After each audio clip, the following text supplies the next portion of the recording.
I hope you're all doing well. I hope you're all doing alright. Inshallah, we have this event today. It's really amazing, really special. I'm sure you're all going to benefit from it.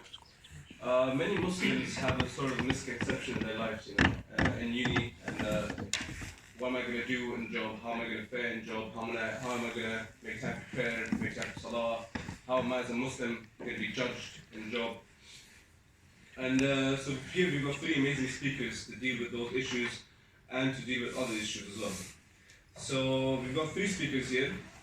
We've got Brother Roswan, who's working as a tax manager for Mazars UK, if I'm correct. And he's worked for a few years now, for a lot of years, I would say. And he's, mashallah, he's got a lot of experience. He's very smart. He prefers the 9 to 5 rather than the entrepreneurial job. He prefers the desk life. And then we've got Brother Ali. He's worked in industry for a few years, and then mashallah he started his own business. So he started Sash Vitality, if I'm correct? It's an online food and health business. So and mashallah he's very, very successful now because of that. So it's just showing you take risks. And then we have Brother Idris, who's a property manager, and he's worked in industry, and now he's a full-time student of knowledge at Islamic Institute. So we get started with this event. Inshallah, I'll give the mic to Brother Ali first, and he'll introduce some context into the event. And Bismillah, alhamdulillah, salatu wassalam, Rasulullah, wa ala alihi wa sahbihi wa man wala. Assalamu alaikum wa rahmatullahi wa barakatuh. Brother Hamza said was one of the 9 to 5, there's no choice. It has to be at 9 o'clock.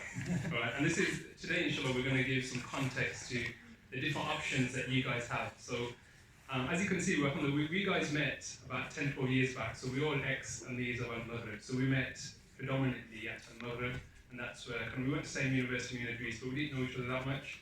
We came together for the sake of Allah, but we've all gone on different journeys.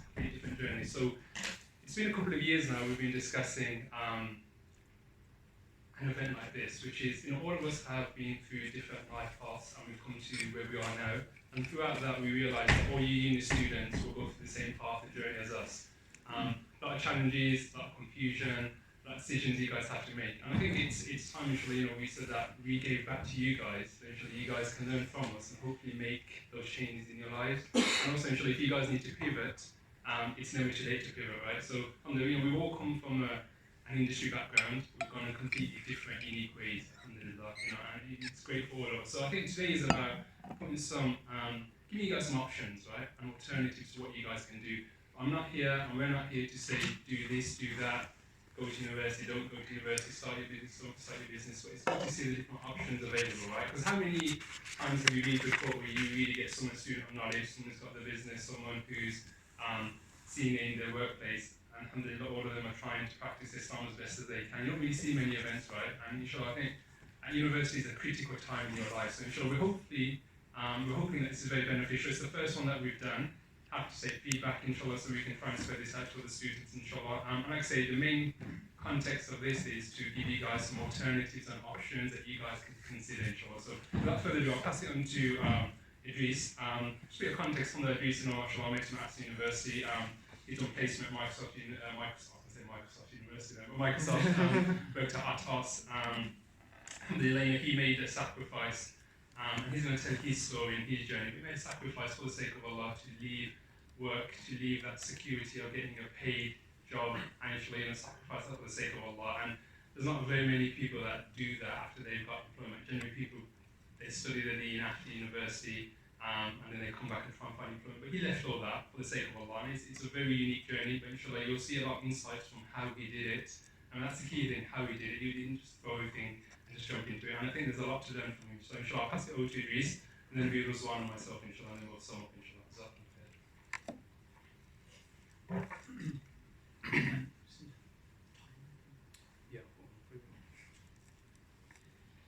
Bismillah. Assalamu alaikum wa rahmatullah. So thank you to Warwick ISoc for inviting us. As has already been said, I've been graduated now 12 years. Started as a project manager for a software firm. I did that for about 7-8 years before I went into full-time study. So when I was a project manager at a software company, I was studying part-time Islamic studies for many years anyway. So it's something I've always been interested in. And I used to do a few talks on the side here and there, based on what I'd studied whilst I was working. And I really felt that the sporadic talks that I used to do, I wanted to take more seriously and do on a better level, a higher level, and try and bring as much benefit as possible. But in order to do that, you have to be qualified in the Islamic sciences to do so. So I made the decision to shift over from the project management software field to become a teacher, specifically a teacher in Islamic sciences. Now, I will explain 4-5 main parts of what we're going to go through. The first is the why. Why become a student of knowledge? Why pursue knowledge, Islamic knowledge in a serious way? How, if you're going to do it, how should we go about it? Number 3, once you make that choice, what's the kind of day-to-day reality that you will encounter and things to prepare you for? Number 4, the challenges in this area, in this field, and 5, the opportunities. So the why is because personally, I have a personal interest in teaching. I love to teach, I love to explain things. It's personally where my passion of mine lies. And because I was studying Islamic sciences on the side, I felt like combining those two things, my love of teaching and explaining things, and of Islamic studies as well. Now, if someone thinks they want to study Islamic sciences at an advanced level, at a detailed level, at a scholarship type level, to become an alim, to become an official teacher of Islam, because that's the way you're going to become a better Muslim, then this would be a big misunderstanding. You do not need to become a scholar, to become a serious student of knowledge, to be a great Muslim. It's not needed at all. There's a big misconception that people feel that if I don't take a serious line of academic study in Islam, I will be a deficient in my Islam as a Muslim. The analogy I like to give is to a doctor and the field of health. If you want to be very healthy, physically fit, have a good self of well-being, you wouldn't do a 6-7 year degree in medicine to do that. It's not needed. It would actually probably be overkill. If you want to live healthily in a good life, you don't need to have a 6-year degree in medicine to do that. Likewise, if you want to be a good Muslim, you don't need to do a 6-year scholarly or Alamiyya program to become a good Muslim. So if the why is, I want to do this because I think this is the only way to become a better Muslim, then this would be a misconception. If you want to do it because you feel you have an interest in this field, learning more at a deeper level to understand the why and try and explain things to other people, help people through their issues, living in modernity as it is today, the challenges we face in the UK, and you have maybe a particular interest in research and teaching, then this would be a very good reason as to why to do it. So that's the first point. Because to be a good Muslim, to enter paradise, you just have to be sincere in your belief to Allah subhanahu wa ta'ala and do your best in terms of your actions that Allah subhanahu wa ta'ala has made obligatory upon you. And work on purifying your heart. That's it. You do those things, you will enter the highest level of paradise, inshallah, without hisab, without any reckoning. You don't have to be, Imam al-Ghazali, Ibn Taymiyyah, rahimahullah. You don't have to be these to enter the highest levels of paradise. So it's very, very important. Islam doesn't need, everyone does not need to become a great, great scholar. If you want to, it's a great path to go along. But it's not something that we will have to do. Islam, the Muslim Ummah needs skills in every area. Doctors, engineers, teachers, counsellors, engineers, mathematicians, whatever it may be. We need people in every field. And what we need is righteous, good, practicing Muslims who are aware of their deen in these professional fields. Now, everyone should study Islam and be working on themselves for the whole of their life. The purification of the heart is the most important thing. Working on your character, working on your nafs, working on your soul, to remove the diseases of the heart and make sure your heart is sound. That is the job of every Muslim. And you will spend your whole life, because you'll never get to a point where you can tick the box and say, right, I'm spiritually purified. That will never happen. We will die in a state of striving against ourselves. And so what everyone has to do, the bare minimum, is someone has to be studying their religion in a sense that they can practice the obligations. They know how to do their obligations to Allah, and they know how to remove those spiritual diseases in our hearts. And everyone has to do that whether you're a scholar or not a scholar. So everyone should be doing that as part of their, they should build that into their life plan. You know, if you want to become, you know, a bodybuilder or very fit physically, it doesn't happen overnight. Likewise, if you want to become fit and healthy spiritually, it doesn't happen overnight. You can't go into the gym and lift 100 kilos overnight. You have to work your way up. Likewise, spiritual purification, it takes time. You have to build yourself up in terms of breaking your nafs, your ego, and establishing those good routines. So you're going to spend your whole life doing that. You don't need to become a scholar to do that. So that was the first thing I wanted to clarify, because sometimes people think the only way to do that is to become a scholar, and it absolutely is not the case. Okay, the how. So, back in maybe 20, 30 years ago, there weren't many.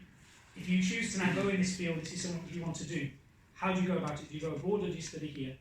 So, 30 years ago, there weren't many institutes in the UK which had the traditional isnad back to the Prophet ﷺ in these sciences. But now, 30 years later, those people who studied abroad have come over back to the UK and they've set up institutes where we can here study quite a lot.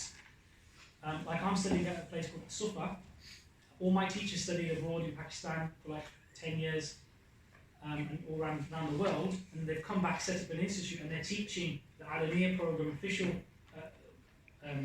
You get official isnad back to the Prophet ﷺ from your teachers here in the UK. It's on my doorstep in Birmingham.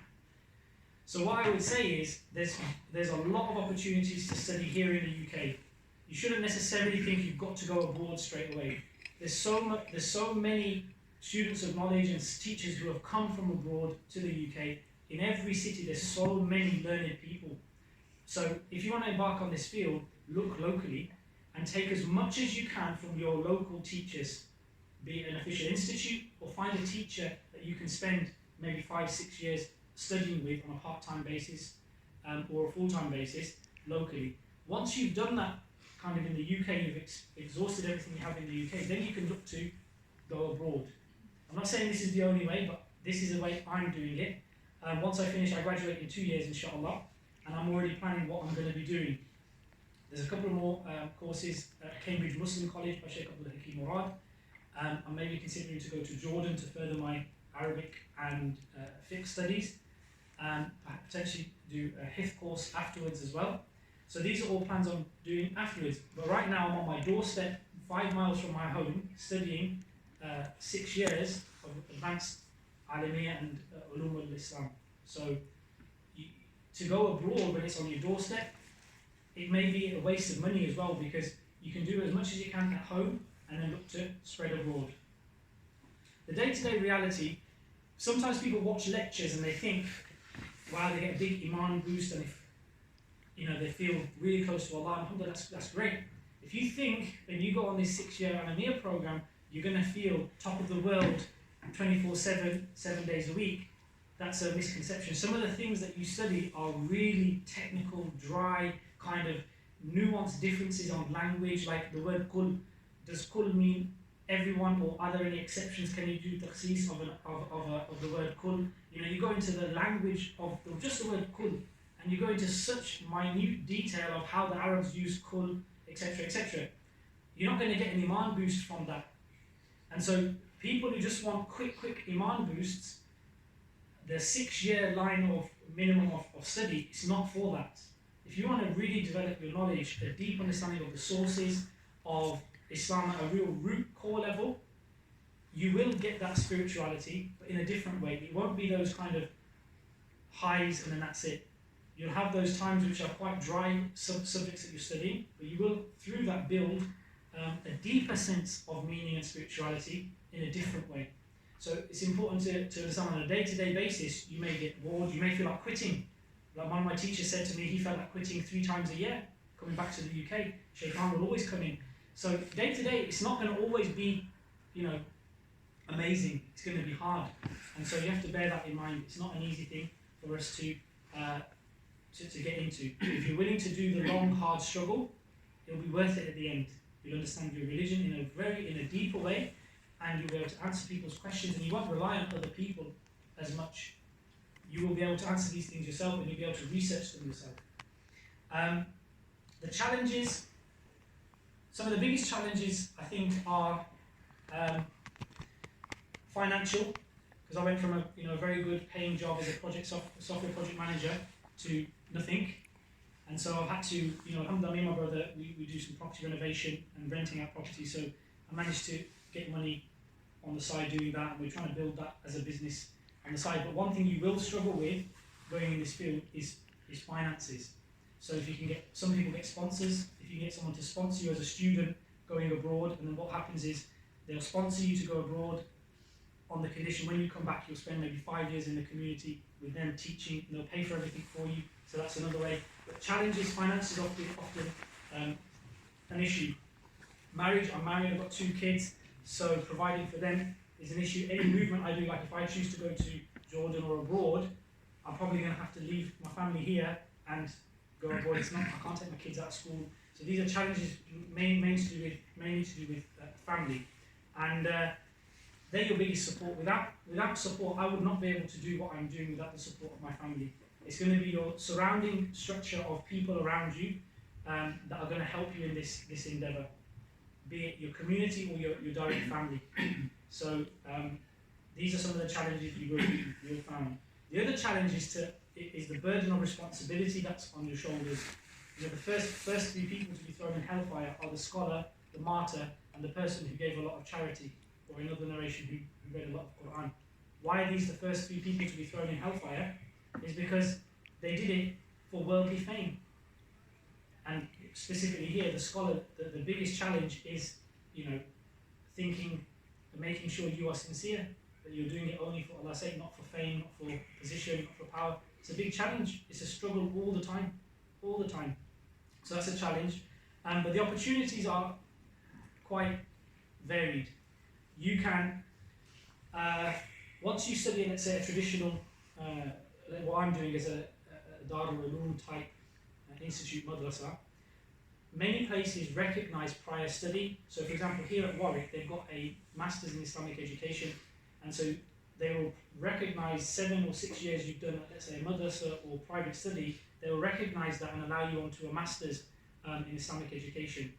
So you can, once you qualify from a madrasa or kind of a traditional school of science, Islamic sciences, you can then go into the secular field and get your qualification like as a Masters, or like Markfield Institute, not far from here, Leicester. They allow you to go on a BA on Islamic Studies and just go straight to second year. For a 3-year BA, they'll let you go straight onto the second year with your 6 years of Alimiyah that you've done already. And you can get a BA in Islamic Studies and you can go straight onto the Masters. If you've already got a degree, you can go straight onto the Masters program, pretty much anywhere with your prior study as a 6-year Alimiyah course.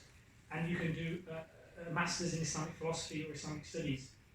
Your core will be your traditional study that you've done, the traditional sciences, but by going into the secular world in these universities, you'll gain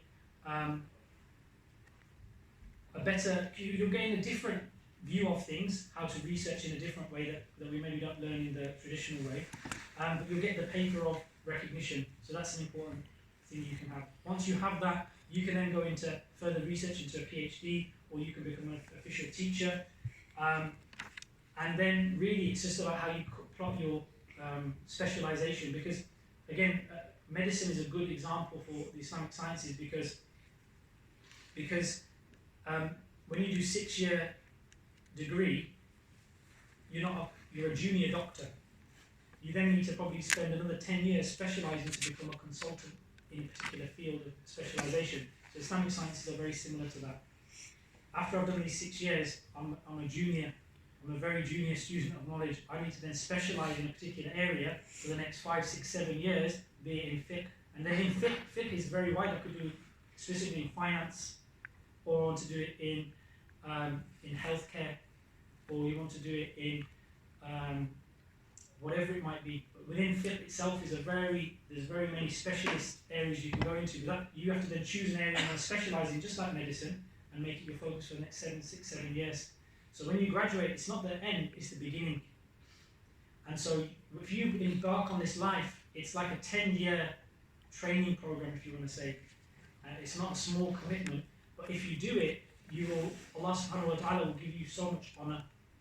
Because it's not because of you, it's because you've attached yourself to His deen, to His religion. And Allah subhanahu wa ta'ala's deen and religion, it will always be honoured. And so because you will be a vessel for that knowledge in distributing that to other people, Allah subhanahu wa ta'ala will cause you to be honoured. And that comes with responsibility, but it also comes with an equal reward with that responsibility as well. And so you will become, inshallah, a better Muslim. You will help guide so many people, and the ajr, the reward, everything that everyone does, if you're sincere, it will come back to you and last long after you pass away. So, do you want to do questions now, or should we do it at the end? Oh, we do them at the end, inshallah. Yeah, that's fine, inshallah. So, inshallah, if any questions, we'll do them later. So, next we have Brother Rizwan. And for all you engineers who do an engineering degree and you're going to accounting jobs anyways, especially for you. Sorry, say that again? For all the engineers who do an engineering degree and then finally end up in an accounting job anyways. Oh, yeah. That happens. Yeah, sure. So yeah, I just want to. This widens their base of Yeah. engineering. I just want to add just to that, alhamdulillah, this is what I've heard to release. I think that's great, because I never really heard a talk like that to someone in the UK, because generally you're taught to go to Saudi or to Egypt, right? So at least that opens up the spectrum if you're looking to go down that path. The student of knowledge, there's a different option to take. But it was on, alhamdulillah, we met at Maghrib again 10 years back. And just so you know, and I say this just so you know, who you've got in front of you, he's a tax manager at Mazars. We used to say Mazhar, but but it is Mazars. It is one of the largest tax firms in the world, right? Or finance kind of places. He's married, he has a son, and he's really excelled in his field, and that's the reason we've got him here, is because he really has kind of done very well. So he can offer great advice. So in 2017, he won the award of the Future Face of Finance. In 2018, he got the Excellence in Finance Award. In 2019, he was highly commended as the Rising Star of the Year in the English Asian Business Awards. Mashallah, we say this for the sake of Allah, just to show that someone who's really progressed in his industry, a practicing Muslim who's trying his hardest to excel both in this life and the hereafter, inshallah. So, I think he's going to have a very interesting take on his career to date and his journey, inshallah. So I'll pass it over to the floor.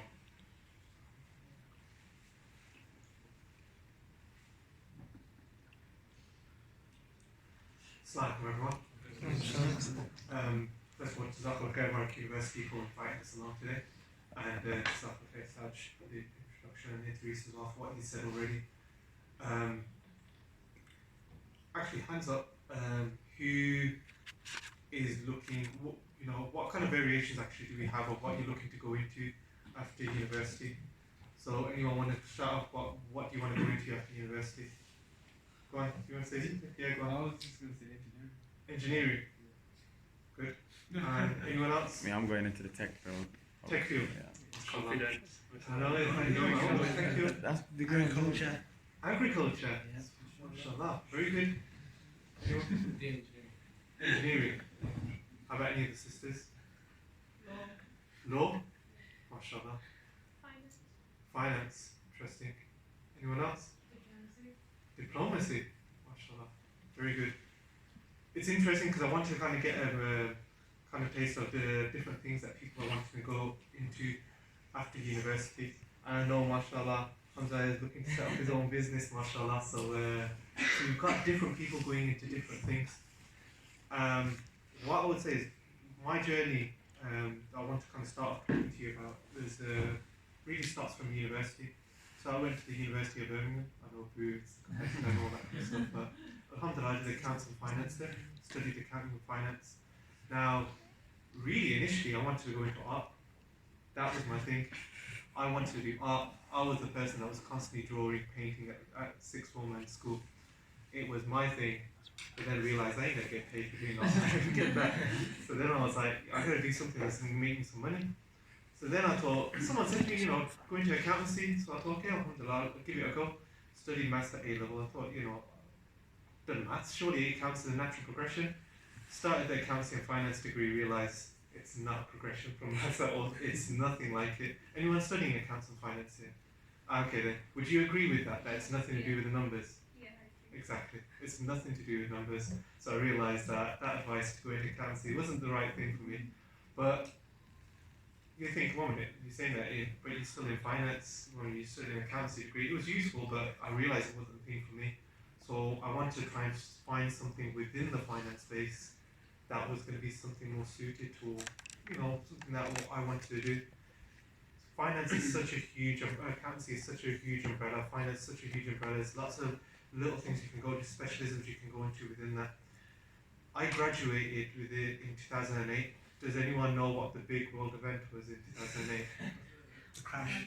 Exactly. So the worst year to graduate. You were in the same year, weren't you, bro? Exactly, the worst one. And I was going from place to place, interview to interview, literally getting rejected left, right, centre because no one, it was so competitive trying to get for any job. And so even though I graduated in 2008, I actually started my graduate job in September 2009. So a whole year of working here and there, but literally just broke and just trying to go for interviews. Literally, I ended up not even having enough money to go to get a bus into town. Literally broke. But I was like, nah, I'm gonna do this, I'm gonna do this. Alhamdulillah. Finally got a job. Started in September 2019. Spoke to Idris's brother. We were chilling out at the time, going out, and then he said, why are you coming along to a Maghrib seminar? Went along to a Maghrib seminar, blew my mind away, and that's where, alhamdulillah, I actually started practicing. So, from a journey of at university, I want to kind of give you a taste of that. Actually, there's bumps along the way, and many of you can probably attest to that. Man, life hasn't been easy so far, but know that even after university, yes, there'll be testing times, and there'll always be ups and downs, but keep on going for the long run. Keep focusing, keep going. I started off it was a graduate job working in tax, and started off fine, alhamdulillah, and then I was telling Saj about it on the way here, that I literally just crashed again. 2.5 years of pure racist abuse from senior manager, just treating me like that. It was crazy. And then eventually I ended up getting kicked out of the firm as well. First she got kicked out, alhamdulillah. First I got kicked out, alhamdulillah. But then I got kicked out because I failed my professional exams. And you get 2 strikes and you're out, and you go for the professional exams. I got kicked out. And you're thinking, man, this guy, they brought him here to kind of talk to people about professionalism and all that. The guy getting booted at. But actually, I say that because again, it's another setback.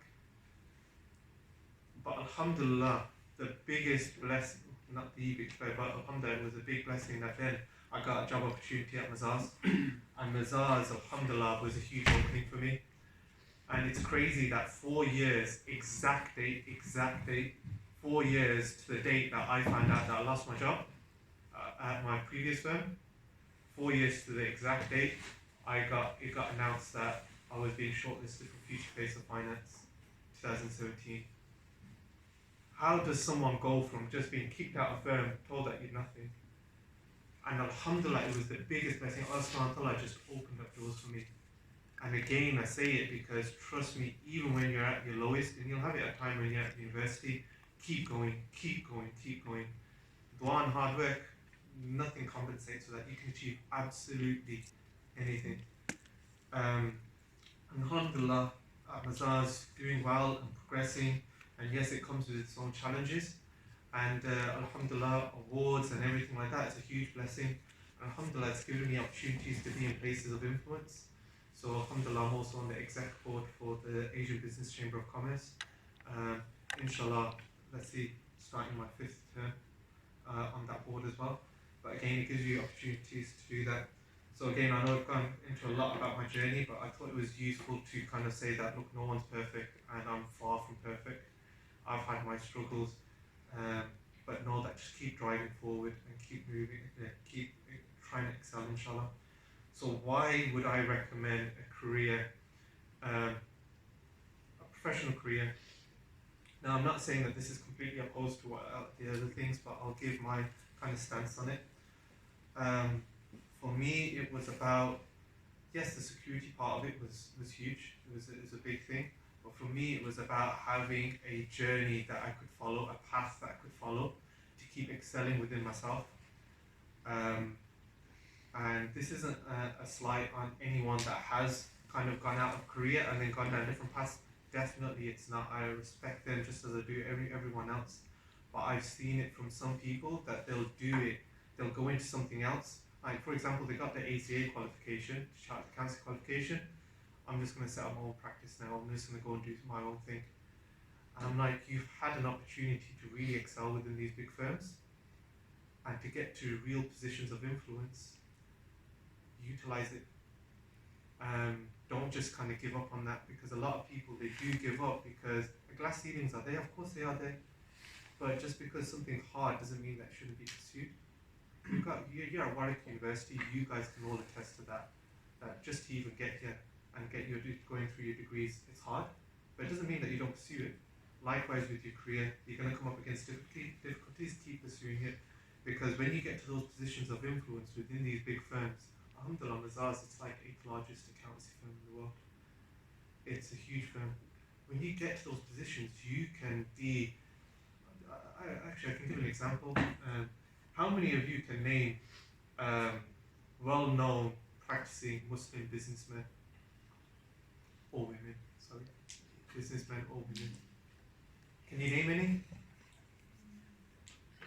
Okay. How many of you can name practicing Muslim professionals, well-known? That's exactly the point. Where are the role models? Where are the role models? SubhanAllah, if you can't see it, do you really feel that you can be it? You can't.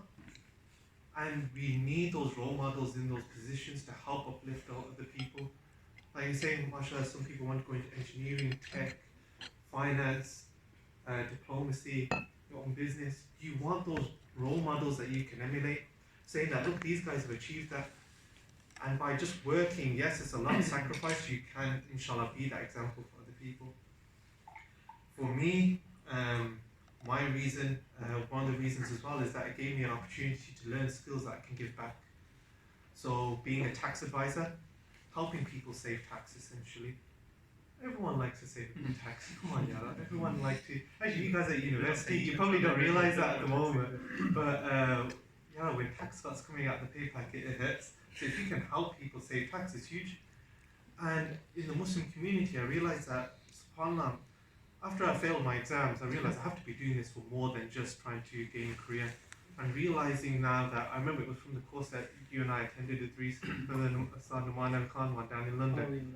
It blew my mind away. And it made me realize I have to think, why am I doing this? And I realized that there's not many Muslims out there that are chartered tax advisors. And in the Muslim community, there's a big need for proper tax planning. Look how much inheritance tax the Muslims pay. Huge amount, 40%. 40% goes to HMRC. So it's a huge amount. Yeah, if we can help Muslims to save that inheritance tax, that's a huge blessing. So again, you can use those skills. Remember that your career, whatever you pursue, is a means for you to gain value within yourself that you can then give back to other people. So don't just see, this is my career, then I'll get to this position, that position. It gives you an opportunity to influence others and to benefit others as well. Now, how would you go about going into career? Most of you are probably aware, because you probably had all the careers first, that you just get onto the graduate programs, you'll have professional qualifications that you need to go through, all of that kind of thing. Of course, that's the usual path. And that's exactly what you're going to need to do. Many of the careers that you want to go into, they're going to need further qualifications. But what I want to emphasize again, and it's emphasized also already in the kind of journey that I mentioned, is that just work hard like crazy. It's incredibly difficult, especially at the start when you're having to go through your professional qualifications, because you're having to balance a job and your qualifications. Imagine a university, you're doing your qualification, but you're not balancing it with anything else. Imagine having to do the same thing and balancing a job at the same time. It is difficult, but you're going to have to really work hard. That's an intense period where you've just got to really focus on trying to get through it. And yes, be mindful, a lot of the contracts, they do have that double, 2 strikes and you're out. So you can't just mess around.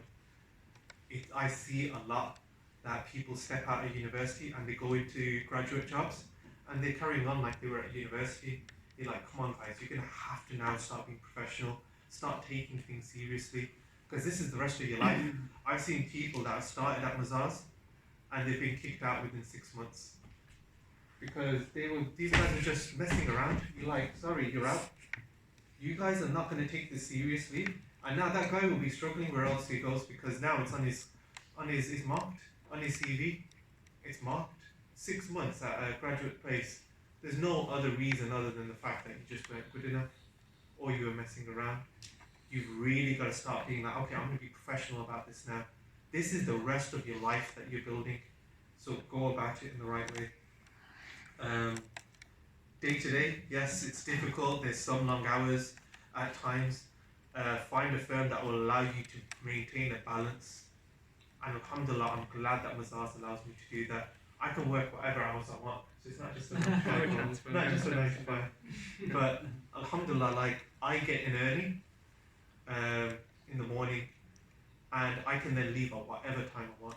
Take however long I want for my lunch, because they know that they trust me. I'm going to do my hours, and it means that on Friday, to be honest, because I've done my extra hours during the week, Jummah for me is chilling. Literally, I can sit at home and do nothing if I wanted to. Spend my time with my little one, do whatever I want. Do a bit extra work here and there, of course, but find a place that will allow you to do that. But know that the challenges, actually, because I know I'm wary of time. Professional services, going into professional field, has many challenges that come with it. It has its benefits, but also has its challenges. One of those is that you are going to have to work with, and I say this is a challenge, but it's also an opportunity, working with non-Muslims. You'll have a lot of politics that comes with that, a lot of difficult situations, dealing with difficult people, and that it can be difficult. You're going to have a complete mix of people. Some of them will be absolutely amazing with you. But one thing I would say is that you're just going to have to, through that, just maintain your identity. Because they will naturally, you're going to feel like you're going to have to lose your identity to be part of these guys. You've got to hold on to your identity. And I'll probably say one of the key factors that's helped me at Mazars is allowing me maintain my identity. Probably the biggest factor in me helping me progress and getting the internal network at the firm. Alhamdulillah, I have the top senior partner in the firm coming around and just talking to me when he's in the Birmingham office. The exec coming and saying, Ruslan, they don't even know the people's names in the offices, a lot of them. I've got my manager, my senior people above me, they don't even know them. But alhamdulillah, it's because I've just stuck to my principles, and you know what, subhanAllah, it's amazing how people, not saying this about myself, I've got plenty of faults myself, but when someone just holds on to that identity, the people that do value that, you'll shine. Seriously, it's like a candle in the dark, because people realize that there's something about that person. I'm not saying that to pick myself up, because I've got my own faults, but trust me when I say that opportunities will flow to you just by sticking to your identity. Development areas, sorry, I'm wary of time. Opportunities that do come.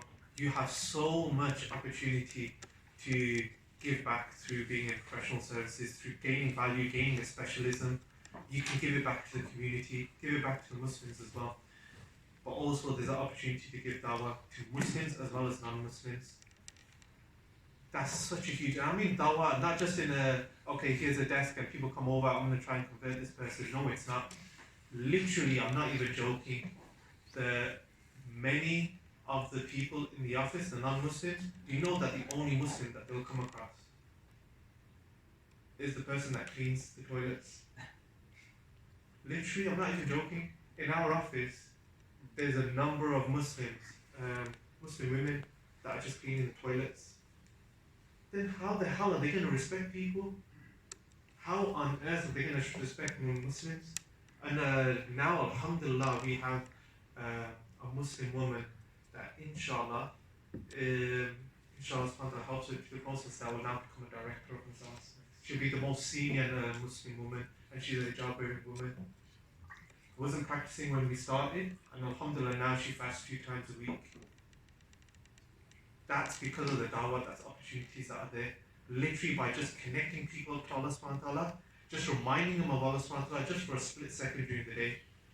Many people don't even think that they can do that in professional services. Just remember Allah subhanahu wa ta'ala, but you have that opportunity. So utilize that. Sorry, I know I've gone over my time. So I'm just going to stand there. Are you guys okay if I don't use the mic? Yeah, You sure. guys hear me okay? Fantastic. It was quite good, Rose. It was quite good for 9 to 5. It's almost Oh, by the way, I don't even still do 9 to 5. You can do consultancy work on the side. When you have a skill set, it doesn't mean you do your 9 to 5. You can do consultancy outside your own hours. So I'd say I've got my own business, Shona. You see, we're at the polar part, because I've started my own business, right? So I don't want anyone to get offended, because this will be my kind of stance and my thoughts on starting my own business, right? I've been in the industry for 4 years, so I've kind of got some views which I want to stick by, which is fine, right? We have no snowflakes in the room. No one's going to get offended with this, right? Because you're at university, no one's working at the moment. So I just want to give a complete alternative view, because when I was at university, I was given one narrative, which is you must work hard, you must get your degree, and just work, right? Start a family, have kids, and that's it. And I thought it was very restrictive.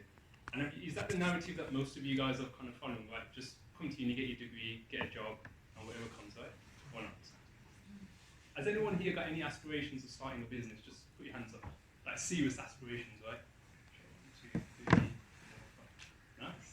Good. Is that because it was put you off from the 9 to 5? So that's fantastic. So, and for the rest of you guys, let me say one thing, and this is something which I'm really sincere about, which is to perform in a job, even if it's not your own business with ihsan, it's better for you guys if you don't start a business, right? So there's 2 things. There's one thing, working in an employed job but not giving its right. And that's completely something which we will be accountable in the sight of Allah, because when you sign that contract and when you work for someone and they pay you, you have to work with ihsan, right? If they say you have to do 40 hours a week and we're doing 20 hours a week, it's something which, we might laugh at, but we're going to be accountable for. So just bear in mind that it's a responsibility when you go into work, okay? You have to, whatever you've signed up with your employers, it's an amana that you have, okay?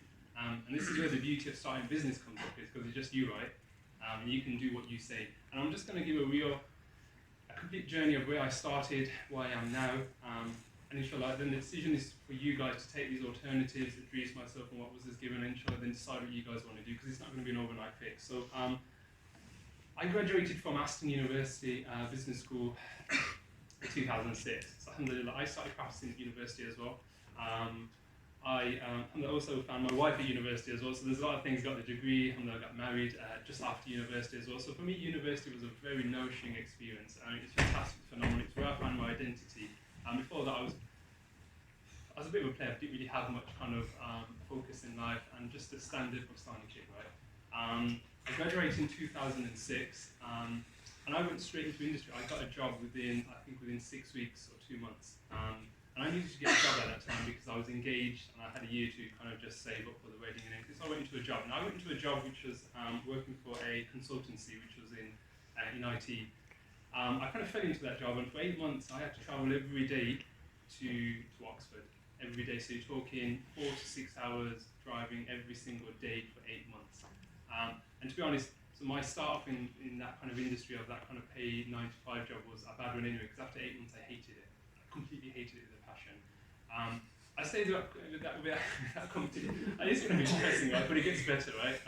This is my path, right? And remember, Ghazwan showed you a path which is completely different, right? And he's excelled in his path. So all the jokes aside, the 9 to 5, the paid employment one, is a fantastic, and it's where majority of you guys are going to go into end. And I don't say that out of arrogance that only a few people make it, but starting your own business is very tough. I would probably say 90% of you guys will be doing traditional 9 to 5, right? There's probably about 5-10% of you guys who kind of decide to do something different.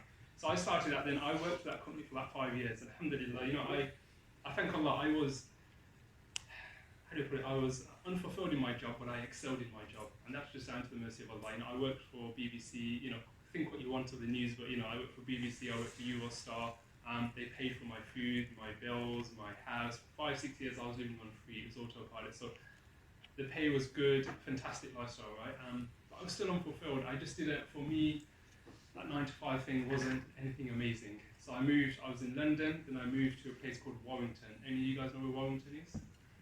Yeah, exactly. That's how bad it got. I moved to Warrington. Warrington is about 20 miles from Manchester, so it's in between Manchester and kind of Wigan, and then there's Warrington. And Warrington, I was walking once, I went to the doctors, and there's a sign up there that it's got the highest knife rate in the UK. That was fantastic, right? No Muslims there, so I was there with my family. I worked for the Environment Agency. Absolutely hated it. There's a good theme to my book, but I just couldn't do it because I think it wasn't for me. So there'll be a theme at this. You will know when something's for you and it's not for you. And from the very first off for me, it just wasn't for me, right? I was staying there for 3 years, but you know, they're a fantastic employer, absolutely phenomenal.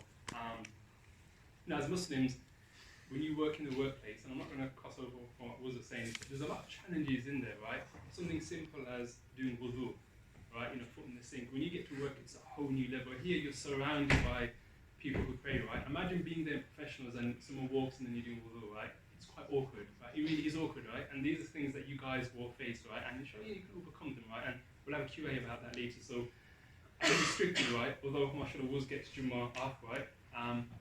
On the whole, when you work, you get 30 minutes off, right? You can agree this, so 30 minutes and you're running back, right?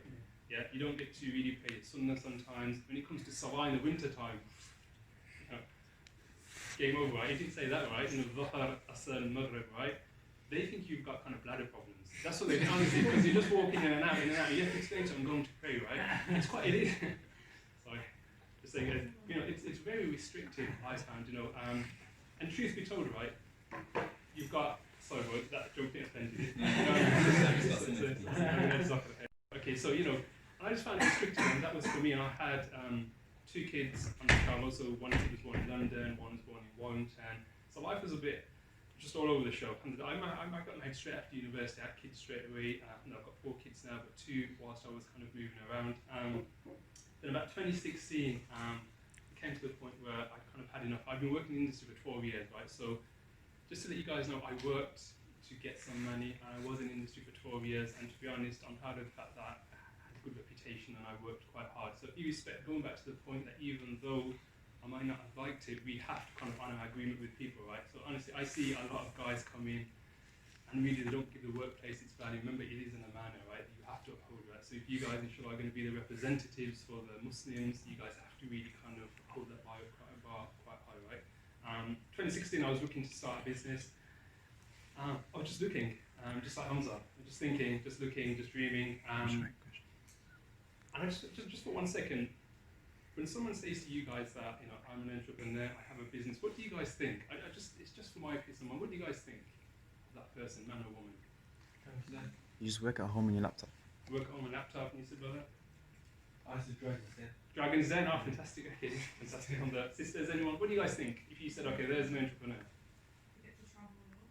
Fantastic. I'll go from one bedroom to the next. That's what I'm traveling around to. So I'm just telling you, it's not that cushy. So it's. Are they really successful? It was Completely yeah, okay, fantastic. And you know, it's good what you guys didn't say, which is you guys think that that person is completely minted, because that's the narrative that's out there, right? If someone's an entrepreneur, they must be minted, right? And that's something which is fantastic, because you know, if that's what everyone had said, then it's a difficult challenge for me to get you guys into what I'm doing, because it's never about the money. And to be honest, money comes and there's plenty of it, but if that's the main reason, it's going to be like you'll be out of business in a year. But 2016, one of my nieces actually, she got leukemia. Alhamdulillah, you know, she's made a full recovery, but she got leukemia, and I started researching into kind of alternative medicines, you know, like herbs. So such as like turmeric. Have you guys come across that? Mhm.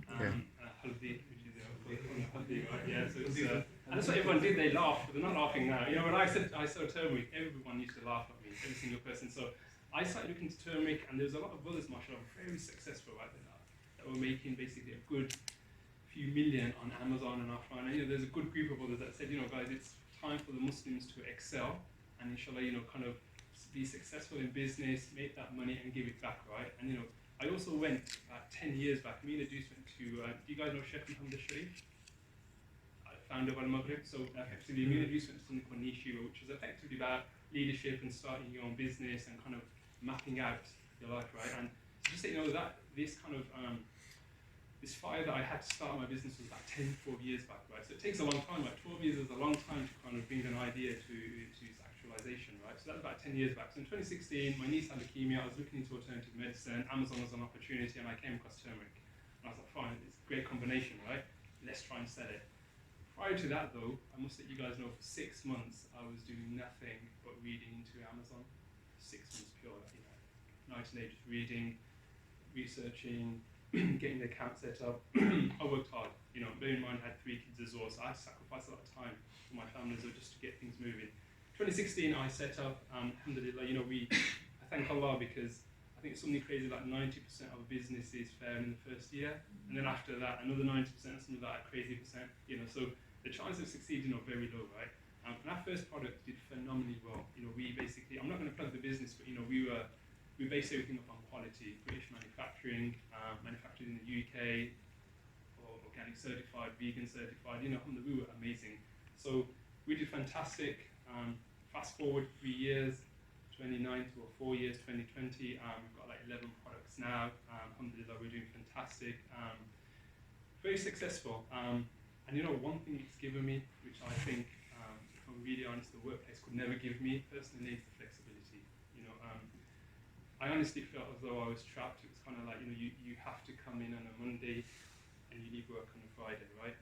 And if you want to pray Salah, you need to tell them and seek the permission. The amount of times I prayed initially in the car park because I didn't have the courage to ask for Salah was quite embarrassing, to be honest. And this was right at the start of my journey, right? And I suffered quite a bit, to be honest. And that's one of the reasons when I come to you guys is that, you know, and Ruz kind of touched upon it, which is when you guys go into workplaces to have your identity and stick to your identity, right? You know, honestly, nothing is worth losing that identity. It's not worth missing a single Salah over work at all, right? You know, it's just not. And you know, one of the things we want to push to you guys is to have that confidence, and you guys can ask questions as to how we deal with that. But hopefully none of you guys go down the 9 to 5 route, but you know, but if you do, the responses to one of you guys think, man, this guy, the workplace is awful, man. You don't get afraid of nothing. you know, this was me. It wasn't. I think you guys can tell from the beginning. I just didn't like it, right? Yeah. This was for me. I think, you know, maybe that was just from Allah that, you know, I was always supposed to start my own business. You know, from the business stance, you know, it's doing very well. But for me, it's given me fantastic opportunities. You know, I just briefly, before I got my business, remember I was working for 12 years. I took 2 years off work on paid leave. So I was unpaid and I started my business. So this is where the due diligence comes in, right? Which is, I didn't just say I'm starting my business, right? So what I did is I took 2 years unpaid leave and I started the business and I ramped it up. Work said to me, you can take 5 years off. And that's the benefit if you're going to working for the public sector, which is government. I was working with an environment agency, they will give you a lot of perks. The pay is less, but the flexibility is more, right? So they said you could take 5 years off, I said no chance. After 2 years of establishing the business and being able to put a wage, I left work a year and a half back, so you know, completely self-sufficient, completely relying on the business to provide a wage. And it's quite difficult because, you know, after being paid for 12 years a wage, you know, it's quite challenging, right? You kind of 4 kids, or 3 kids then, and it's kind of like a step into the dark, right? And you just think, oh, so, you know, that's quite challenging. But it was great, and you know, you have to understand where I came from. My father was a taxi driver working in the factory. My mother's a housewife.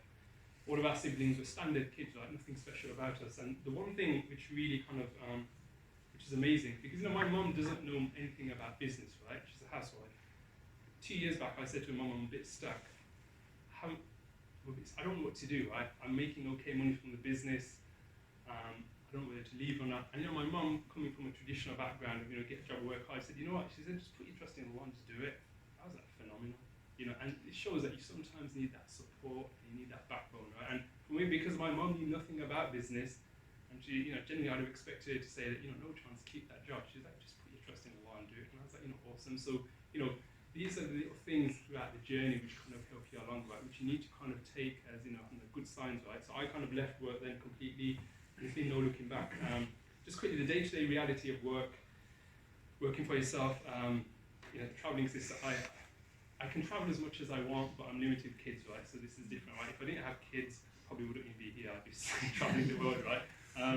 It does give you more financial security. So I have more financial security now and freedom than I did. So the thing about business is, I'm sure it was a bit you make money quick and you can make much more money, right? But it depends what your reason. If you're just looking to make money, then it's not going to, I don't know why I'm looking at you, but if it's just about money, it's not going to work right. You really have to have a reason. Mine was the flexibility, right? I work at home, so I literally go out of one room to the other room, so that's my job. It's fantastic, right? So I get to take the kids to school. I mean, is anyone married here with kids? Is that of interest? Oh, not sure. Oh, yeah. Okay, so it's great for me, right? Because I can take them to school in the morning, I can pick them up, and it's just flexible, right? They have the Quran lessons, I can finish work anytime. I don't just get Friday off, I get Monday, Tuesday, Wednesday, Thursday, and Friday off if I want. So there's a lot of flexibility there, but it's by far the toughest thing I've ever done in my whole life. The mental fatigue that the business takes out of you, honestly, it's completely phenomenal. And no word of a lie, all jokes aside, honestly, the white hairs, I've aged. So people have said to me, you've aged. They literally come and say you've aged, right? White hairs, and I feel as though I've aged about 10 years. I'm just letting you guys know that if you start your business, it is being the most toughest thing I've done. And I was saying to Hamza, right? If you don't build a mental fortress around it, it will destroy you. A business will destroy you or make you. And this is where, I just want to really get across that. It's easy to make £1 million. Honestly, but it's difficult to basically keep yourself grounded throughout that. It really is, And the beauty of this is, right, alhamdulillah, is that I've managed to work from home. I've got good brothers around me, and I've got good support around me, right? So when you start your business, the key thing is to get people around you, right? I've got a couple of mentors who are Muslims, who are practicing, who have been there, done that. And if it wasn't for them, I'm not sure if I'd have stayed on, because it really is. I have to think about the business every day of the week, right? You get, mashallah, Saturday, Sunday, Friday, Saturday, Sunday, Friday. It's always on my mind, right? I wake up in the morning thinking about the business. I go to sleep thinking about the business. When I leave the office, I've got literally 10 seconds to switch off before the kids are there jumping on me. And when I leave the kids, I've got 10 seconds before I need to switch it, right? So you really have to be very tough, honestly. So if you're mentally not tough, if your reason is purely money, then I would say don't even think about starting a business, because it really take every single ounce of energy that you've got out of you. But saying that, the flexibility that you get is phenomenal, right? I have absolutely no issues in working with and being around non-Muslims, right? It's the nature of being at work, right? But it has its challenges, right? A lot of challenges, Christmas times, parties, and these guys are good people, they just don't understand this. We've done a poor job in basically articulating to them what Islam is. That's the bottom line. It's nothing to do with them. When they drink, it's something they do, right? It's not something we can turn around and say, ex-kufar, you drink this. We've made a bad job. We've hashed up basically the perception of what Islam is to them, right? I've got no issues with them, but being around the fact that I can go to the masjid every day, right? Being around the fact that I can see my kids every day. My parents are getting older, right? My mom calls me, I can just drop things and just go see her for half an hour, see her for 3 hours, right? Being the fact I can see my wife all the time. Being the fact that, I can do stuff like this without taking time off, right? It's phenomenal. And I honestly think, and this is where I'll end up, I think being an entrepreneur goes complete hand in hand with being a Muslim, in that, we've been sent on this world to effectively worship Allah, right? The fact is, you can pray your salah. When Ramadan time comes, right, you guys suffer, right? Let's be. Well, I'm gonna look. I'll let you finish off actually, and then I'll tell you what my Ramadan is like. We'll have to break these two up, So it's basically, for me, it's the flexibility, right? And it is, and I'm just going to touch on the dunya side, right? Because the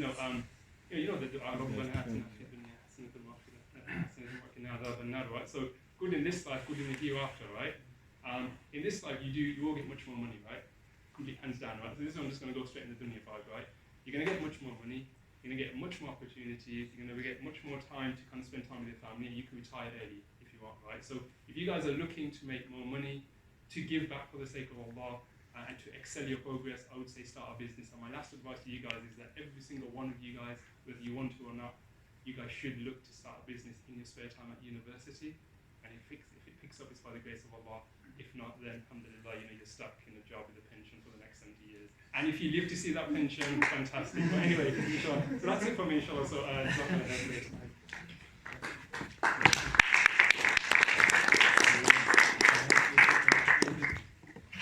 Jazakallah khair for everyone for talking. We will now have a Q&A session. So I don't know if you guys have questions. I have a few questions for everybody here. So yeah, let's get started. Any questions? Towards school. How do Ramadan last? That was one of my questions. I put out a blog on LinkedIn. So if you, by the way, you can connect with me on LinkedIn, put in Roswan Bhuta, RUZWAN Bhuta, and then you can read what it's like to put it out. And I'm not even joking, it's actually completely fine, alhamdulillah.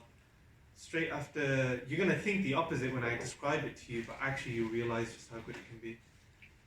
Wake up in the morning, obviously, for suhoor. Then straight after suhoor, go pray Fajr.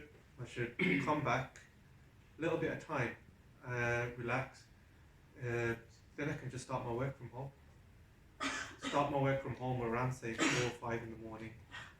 I go into the office probably around say 7 o'clock. Work up until around say midday, 1 o'clock.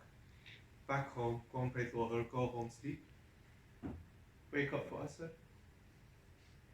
7 o'clock in the morning, you get to work. No, I'm working from home at 4 in the morning. For real? 4 or 5 in the morning, literally, I just start work because you can just put up the laptop and just start on your work. Yeah, but would you say you can do that now because you're in a more like higher up role, or you grad? It depends on what role you're in. Now, if you go into something like audit where you've got to just be on site, traveling and stuff like that, it's very different. As you grow within the organization, within say audit, then you'll have those opportunities. Within tax, which is where I work, it's office based, and literally you just got your clients and you just need to deliver on them. My case is project work, the other ones is tax returns and things like that. But literally I know what my work I have to do, and I just make sure I get it done. So it depends on, I agree, it depends on what service line you're working in and what kind of job you have. But what I would say is actually professional services firms, they realize that they have to have agile working now.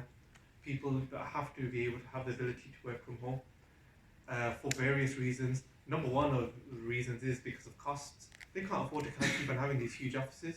They want people to work flexibly at home, so then they don't need those huge offices. So when you've got those opportunities, when you're working from home, you know what it's like when you've got that flexibility then as well. Yeah. So actually, alhamdulillah, during Ramadan for me, is actually chilling. Actually, alhamdulillah, I actually really enjoy Ramadan. People look at me and say, how the hell do you do that? But actually, once you get in the groove, and actually the way I see it, for me, it's always going to sleep and then having to wake up again is the hard part. Have you ever gone to sleep after suhoor and then you're going to get up for a 9 o'clock lecture and you're like, man, it's difficult. But actually, I'm already up. I've just had my food. So it means that I'm actually got energy. And actually then I can just start my work and then have a shower, freshen up again, go into the office, work up until midday, come back home for Dhuhr, and then just go to sleep, recharge for the evening, and then you can go and play Tarawih. You got more energy. Alhamdulillah, yes, it doesn't work for everyone, but alhamdulillah, at Mazars, I even had the UK senior partner say to me, why don't you just take the Ramadan off? As in, like, you can just make up your time, not just take it off as annual leave, make up your time outside Ramadan. They can be that flexible. So yes, it's depend, and that's what I was saying, choose your employer. You think that the employer has to choose you, you should be choosing your employer. Trust me, that was the biggest, that's why I said Mazars was the biggest blessing. I had the complete opposite in my previous firm, but when I joined Mazars, alhamdulillah, it was a huge blessing. So you're going to answer. Loving Mazars. Yeah, that's a very good answer. Next question. Do you guys have any experiences in dealing with Islamophobia in the workplace? More so in terms of, asking the manager to pray, he might say no. You might want to pay Jum'ah, he might say no. They might make some racist slurs in the background, laugh at it. It's just things like that. How would you deal with it, and do you have any experience with that? Sure. When I was working in as a project manager, I never experienced any Islamophobia. I just found whenever you start a job, start off from the beginning that I need a place to pray, because when you start, everything's new. So I used to just start off that I need a place to pray, I need Jummah off, and so in the early times when you have those conversations up front, it's a lot easier. Later on, if you try and, let's say, leave it for 6-7 months and then you bring it up later, it's a lot harder a conversation. So if you bring things up early, it helps a lot. In terms of Islamophobia or negative, I've never experienced any in my 7-8 years working in probably 3-4 different IT firms. I never experienced it personally.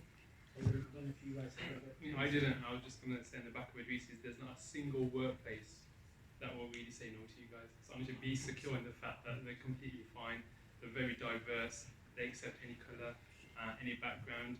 We've not faced it, right? So what I say is that you guys have to ask, right? But if a workplace says no, you just get out of there, right? Your risk is from Allah. I know it sounds quite heroic, but you really honestly, you can't let your identity go. Remember, you're Muslim first, right? And everything else comes after it. But there's, these workplaces are phenomenal. I've dealt with so many managers and they are awesome. And they're fantastic and very accommodating. So I don't think, if that's a concern, you can take that concern out straight away. And just go there and just basically just ask them. And they all have prayer rooms anyway, right? BBC had probably the largest prayer room, bigger than prayer room you guys. That's BBC, right? Look at the amount of Islamophobic content that comes from there. And they still look after you, right? So it's fantastic. So it's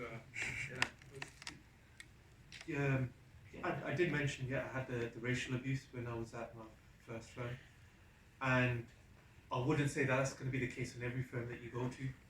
I gave that because it was a case with that individual. It wasn't that everyone else was giving me racial abuse, it was that individual. So it's not that, yes, did the firm allow it to take place? That's a different thing. But what I would say is that, and I was just stubborn as hell. I was a very weak character before I shaved off my beard before I started working. I had just about started to grow a beard and then shaved it off. Because I was that worried about how it would be in the workplace. And that's why I say to you, that was the biggest mistake I made. Be firm in your character. You shouldn't have to worry about all those things. You have a right to pray. And they go out for cigarette breaks. Well, no one says nothing about that. They go and have a chit chat in the cafeteria for how long while they're making tea. They make 10 tea rounds in a day. How does that end up to, man? Come on, you know what I mean? And you can't go and pray. I'll be honest, I've never had to ask permission to pray. I've had to ask to say that I have to let them know that I am going to go and pray. But then after that, it's no problem. They know that I'm going to go and pray, and there's no problem. They know that I'm not going to be attending bars and stuff like that, so they don't ask me. And they actually accommodate me in saying that actually we're going to have lunch where there's no alcohol. And they're saying we're not going to go to bars. They've completely changed things in Mazars now. They don't even have the monthly social around drinks anymore. They'll have a pizza because they're we don't want people to be put off by drinks. But that's only because people made a sense. Saying that actually this isn't right. We're trying to promote diversity and inclusion, which all big firms feel a pressure to do big time. They can't be allowing that. So alhamdulillah, if all the other different diverse groups feel that they have the right to do certain things, you have the right as well. Utilize it. I think these days firms are getting more and more catered, they're catering more and more to Muslims and all diversities in general. Next question, please. My question is related to, I think, what you were saying about you being into property. Of course, these days, you have to, in order to have an initial deposit, you have to go through the mortgage process of investing in property. Of course, mortgage is haram. So, what other alternatives do Muslims have? Maybe like a profit and loss scheme. I know some brothers do that. Could you just sort of talk about that, inshallah? From my personal experience, when my father passed away when I was 14, and he left quite a chunk inheritance and like me and my brother. So me and my brother put our inheritance together, and we were able to stay away from mortgages. Now we know that's quite atypical. Most people have to go down the route. Mm-hmm. So there's a couple of things you can do.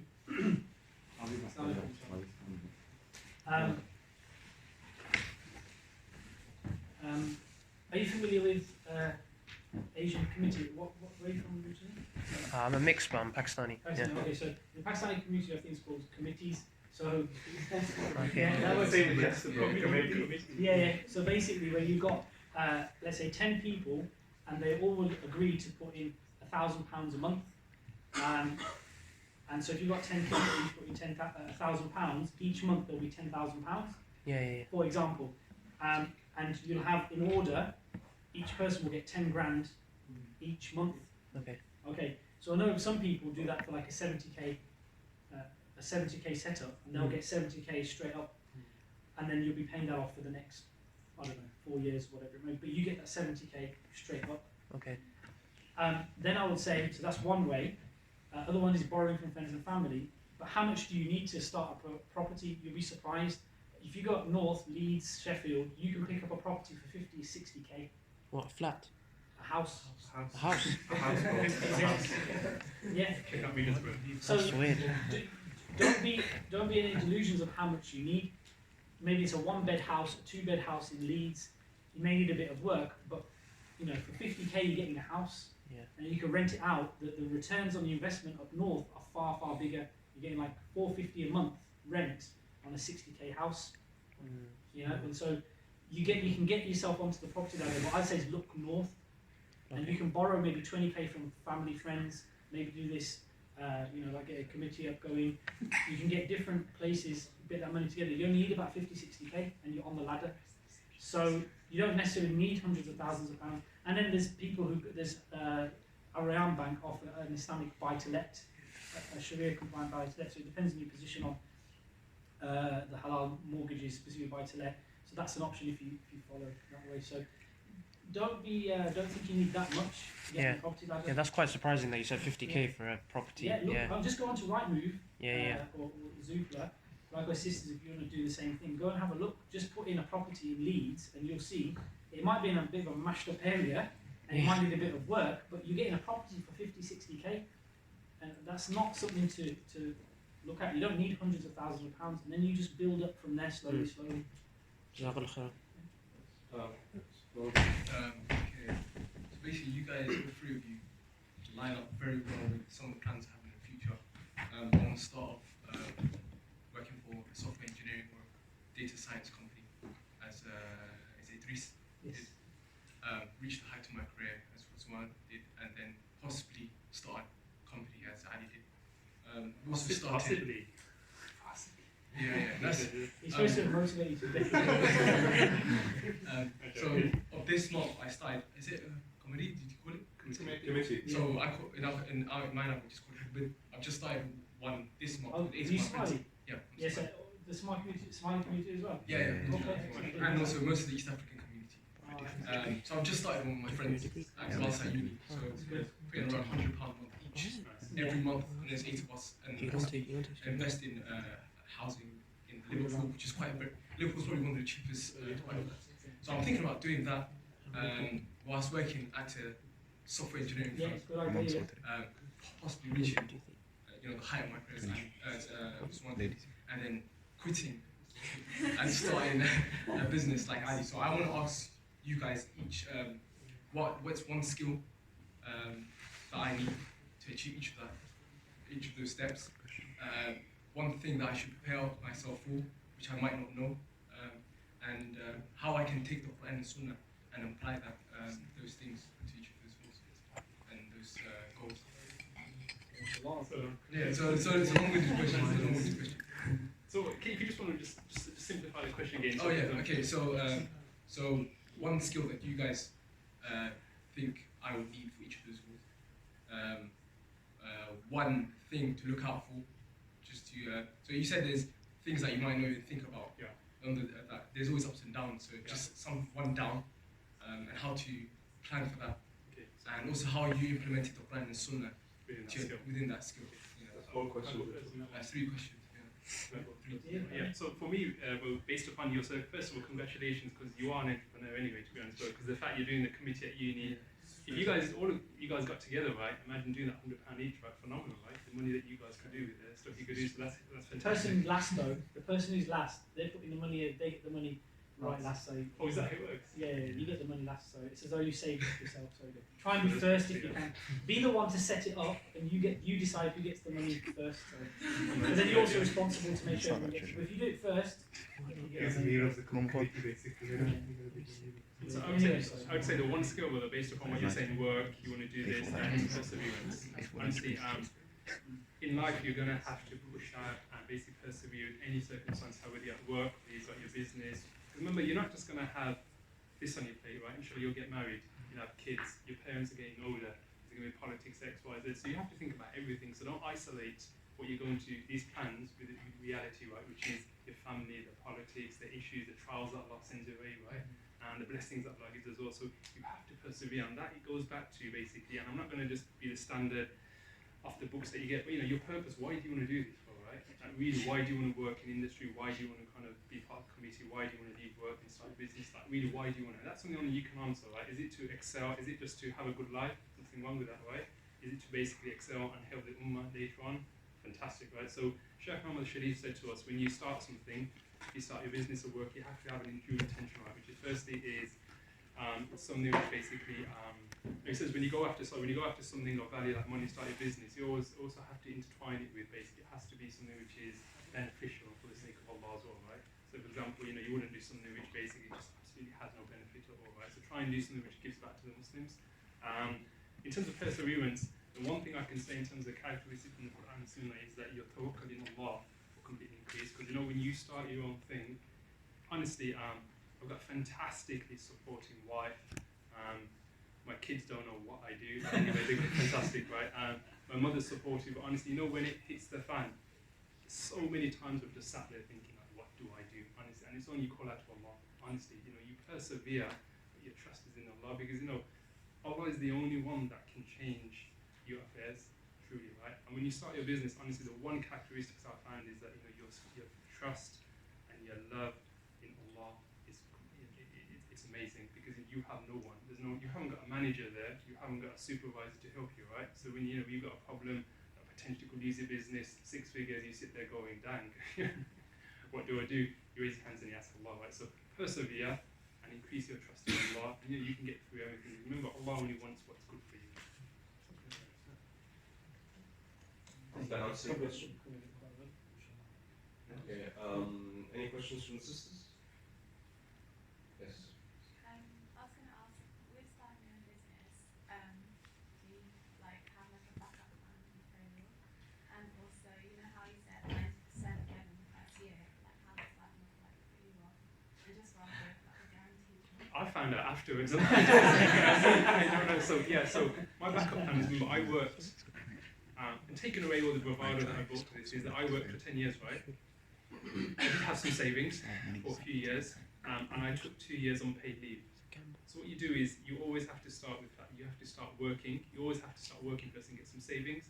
And that's relative to what you want to do. If you want to start a small home, let's say a flower business, you're earning a small amount of income. If you want to do an online business, which is what I recommend, and I can speak to you guys later, do something online, right? Because your inventory is very low, your cost is very low.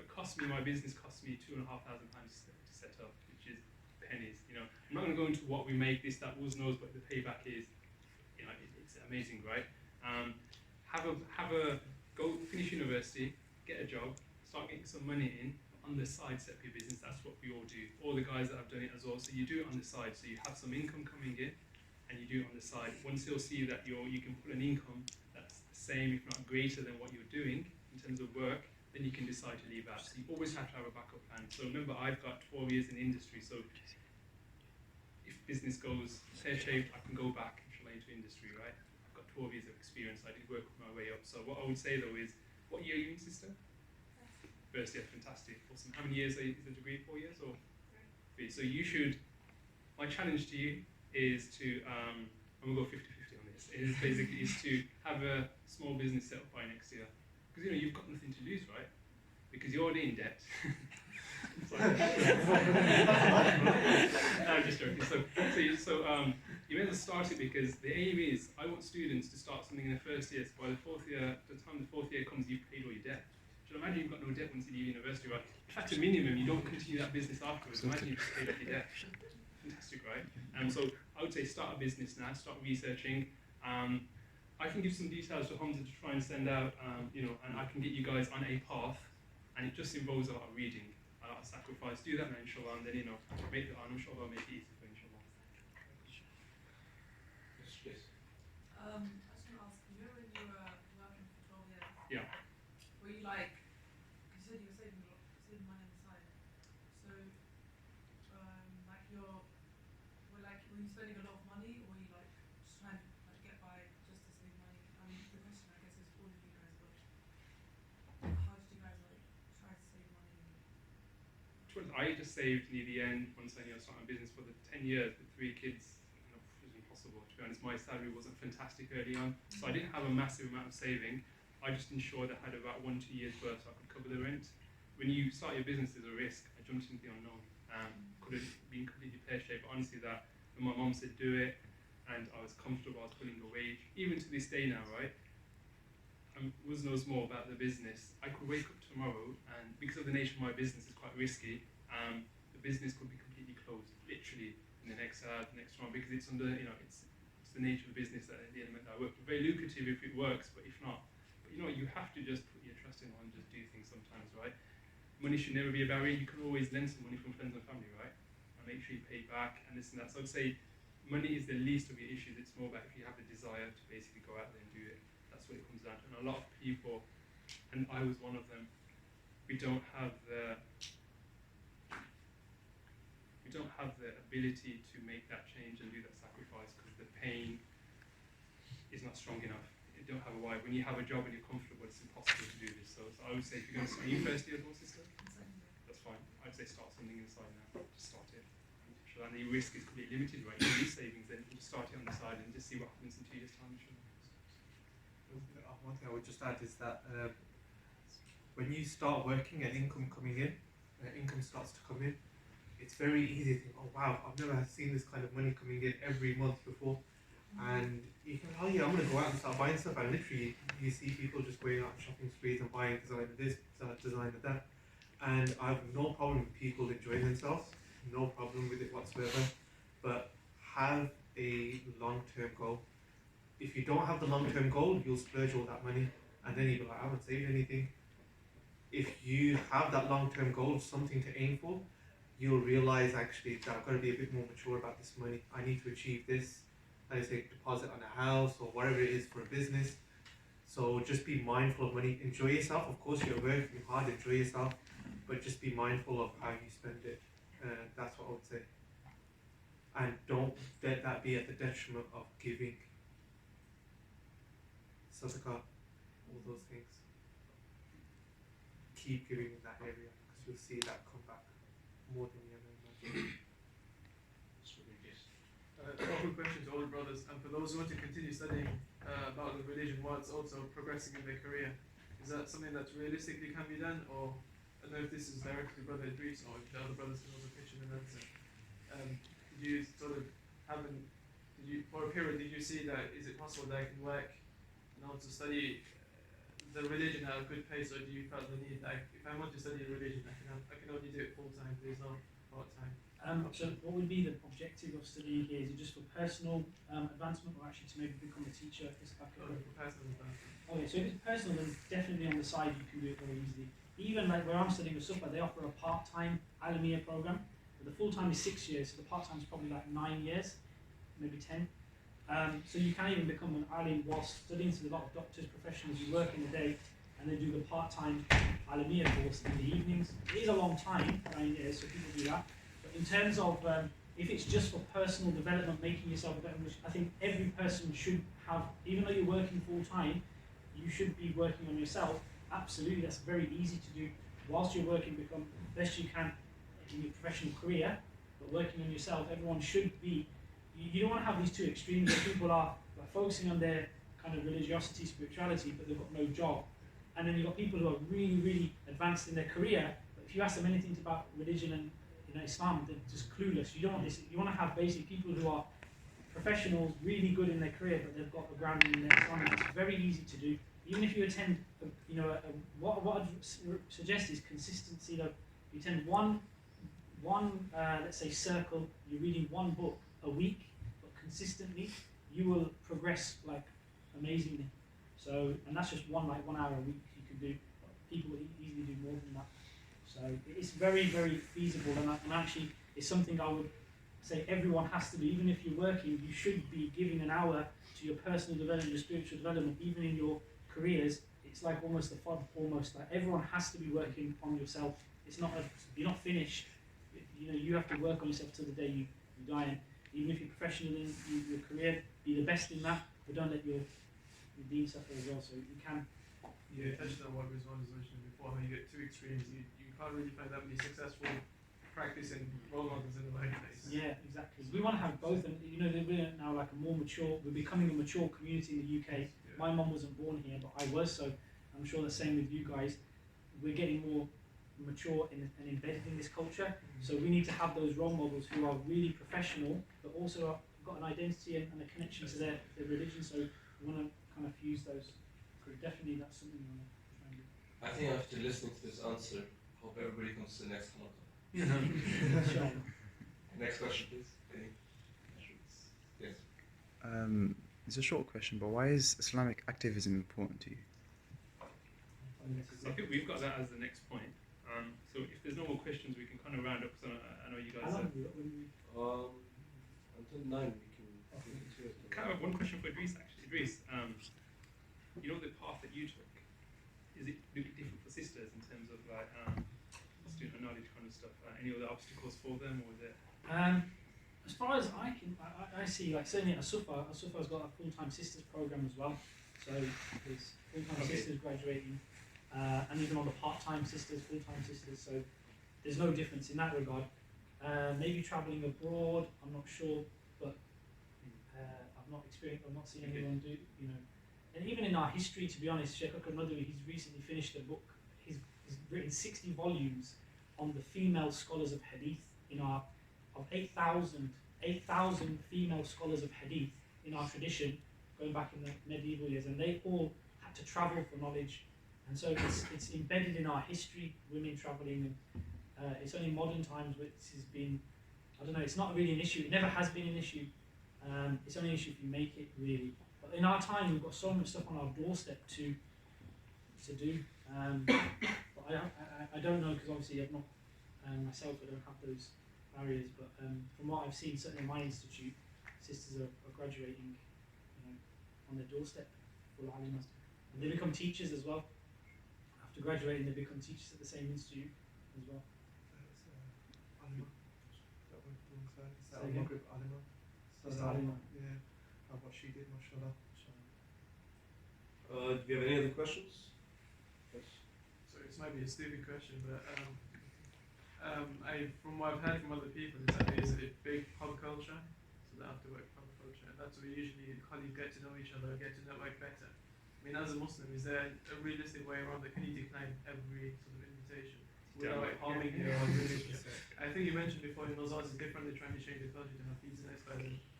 In the early stage in your career, if you're working in a different company where it's not as progressive as Mazars, then how do you work? One thing I will say on that, if you don't mind me just Go. 100% you don't need to attend. Don't ever think that you're going to sacrifice on that. Don't ever think that you have to sacrifice on it. That's first and foremost. And know that some people won't appreciate that, some people will. And like I said before, it's that candle in the dark. Trust me, people will be like, wow, this person's holding on to their principles. People don't value people that lose their principles. They may think that they're progressing, but trust me, I've seen it, people progressing that they've lost all principles and no one respects them. It's the loneliest feeling. I can't imagine what that feeling is. They rose to the top, but no one respects them because they lost all their principles. But when you've kept your principles and you rise, trust me, the respect is there. When it comes to what ways are there around that then? Now, number one, to be able to network and get to know people, got your time during the office hours, and that's where you get to know people professionally. You get to know people and be known to people for what is actually important. You as an individual, but also what you deliver, what you mean. What are people talking about in those pubs? Come on, man, they're just talking about podcast. Standard, they talk about podcast. Who's going to drink more? All that kind of stuff. I had this much, I had that much. And at the end of the day, they're just piled up on the stairs. Literally. I was speaking to my colleague about it today. I was saying that, you know, this certain networking group, did she want to go to that? And she was like, all they do is just drink. And literally, I can't respect that. And that was a non-Muslim saying that they can't respect it. It's just butcher. You know, little kids going around just acting fools. But when you're showing that you're not going to be that fool, you can get to know people for what is important during the office hours. And then outside office hours, when I joined Mazars, I said that I wanted to get to work more with Asian businesses. And I really wanted to focus on that. Alhamdulillah, I'm so glad I said it, because then the partner I said it to said, let's start sponsoring the Asian Business Chamber of Commerce. So I met now I was around Asian business people. And alhamdulillah, they don't have a drinking culture at all. So it meant that now, alhamdulillah, I had a safe space where I could network with business people. Yes, it's still got its issues there, but alhamdulillah, it meant that I wasn't around the alcohol. So you can find places, and trust me, there are places. You know, come on, your network here in university, keep hold of that for the rest of your time. We've stuck together. The people that you meet during your life, that is your network, and you can use that for the benefit of your whatever career you're going into. Can I just add one point, and it goes back to Idris's, right? It's really important that all of you guys have a base understanding and knowledge of the religion when you go into the workplace, right? Let me give you an example. So you guys need to have your stance on whether or not you want to shake hands with the opposite gender, right? You guys have to, right? Research it, speak to people. Right? You guys need to have your kind of stance up on, okay, not much time left for Dhuhr. Missed it now, or do you just pray right at the end before Asr pray Asr if you haven't got time right at the beginning? You know, these are little things, and you can ask Idris more of the issues around that, but you guys need to kind of, never miss a salat work, right? And there's things you can do around it, right? You guys need to ask about, although can I wipe over my sock? You guys need that base knowledge, right? Because all these things are really going to come into play when it comes to work, right? It's not going to be rosy, right? You're not going to have time to do wudu like you go into the masjid, right? Things such as if someone says Happy Christmas, what do you say, right? You can't, right? It's haram, right? There's some things like that. If someone says Happy Birthday, you say Happy Birthday, right? Do you know what I mean? It's just my view. Right? So there's things that you can say and you can't say, right? We're not aliens at workplace, right? And these guys respect you. I've never had to. They just used to ask you, come to the Christmas function? No. It's fine. They're fine with it, right? The first day of my placement year, they did do a Christmas dinner. I said no. So then they did their lunch. I just went to the lunch, right? You can kind of, just kind of flex it, right? So, but I think, I hope you agree with me, is that if you have that knowledge gets you out of a lot of difficult circumstances and issues, right? And it's the lack of knowledge really gets us into deeper holes. So, if you guys have that base knowledge, around, there's no course about fiqh workplace, is there?